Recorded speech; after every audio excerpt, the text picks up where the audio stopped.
Hey, welcome to my YouTube channel. Thanks for watching the video. Today I'm doing a small tile installation in a small corner bathroom, small corner shower. Shower pan's not in yet, but that doesn't matter. This is where we would have started the installation either way. So once they get the pan in, um, we'll lay that last row of tile uh, once that pan gets in.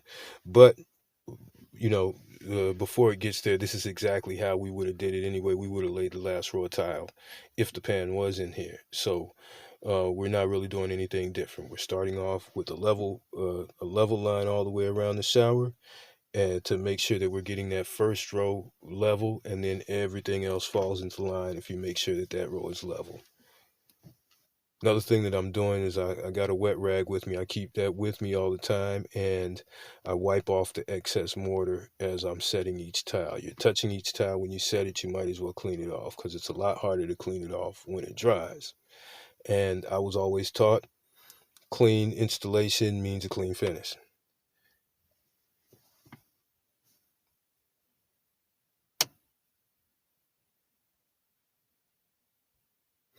And so you can see here I put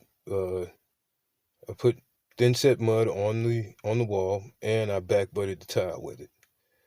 And checking the level once again, do that all the way up. But I get thin set on the wall. I'm using a 1/4 inch trowel. These are 12 by 12 uh, tiles. If the tile were any bigger, I'd go up and use a 1/2 inch trowel. It makes a difference. You can look it up on Google or YouTube why that makes a difference, but it does. Um, but I also back butted the tiles as well as troweling out the walls, because especially in shower areas, you want to have almost 100% coverage on your thin set on the tile.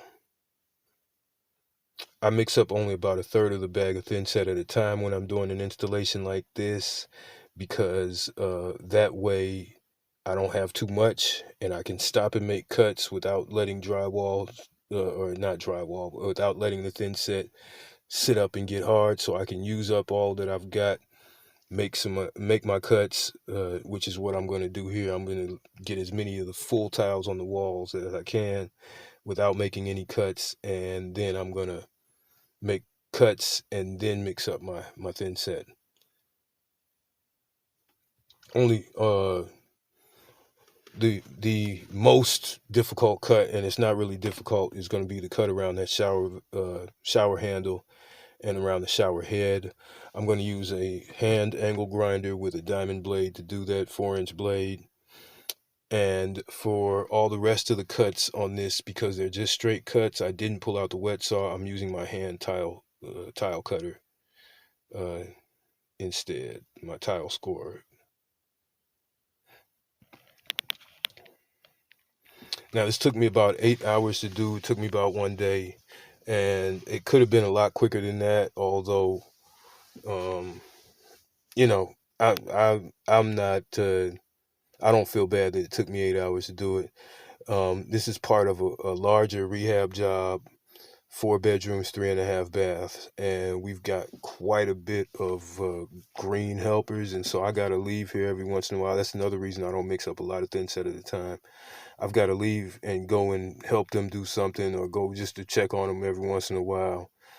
Um, so that's one of the reasons why, actually, too, I made a video so I can show to them, you know, some of the techniques that I use, because we've gotten sent a lot of these guys through a construction program where they go through this training program for 5 weeks, and they go for one day a week. It's a good program, don't get me wrong, but they learn construction safety, they learn basic how to use power drills, power tools, and I'm not sure everything that they learn, but one class a week for 5 weeks is not going to give you what you need to know to be a successful tradesman.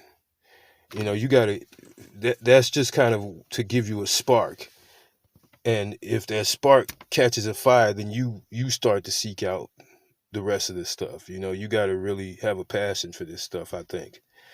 But I'm trying to make it a little easier on them, Because if we don't take the time to explain things to them, if we do how I've seen guys do, and we just yell and scream at these guys and say, hey, do this or do that, they don't really know what it is they're doing, why they're doing it, or how they're doing it. And it makes the job not enjoyable. And it makes it to where they end up not lasting in the trade and in the profession. And, we need more builders and people that are working with their hands, I think. So, we gotta, it was made fun for me. I worked with guys that were enjoyable to work with, but they taught me a lot. And, in order to really get a good understanding, you've got to see completed projects. You got to see multiple completed projects, because different things happen on different jobs. Different things that you've never seen before happen on a different job every day. So, until you start seeing completed projects, you might get caught up in like the tedious stuff that helpers and laborers do, because you don't understand your role in the bigger picture. And when you got guys yelling and screaming at you, that don't help you either. But that's a topic for another discussion. This is what I got done today, though. I completed the shower tiling as much as I could, and when we get that pan in there, we're going to lay that last row in. But thanks for watching. I got a lot more videos coming. This is just a basic tile install, but we're going to be doing a lot more.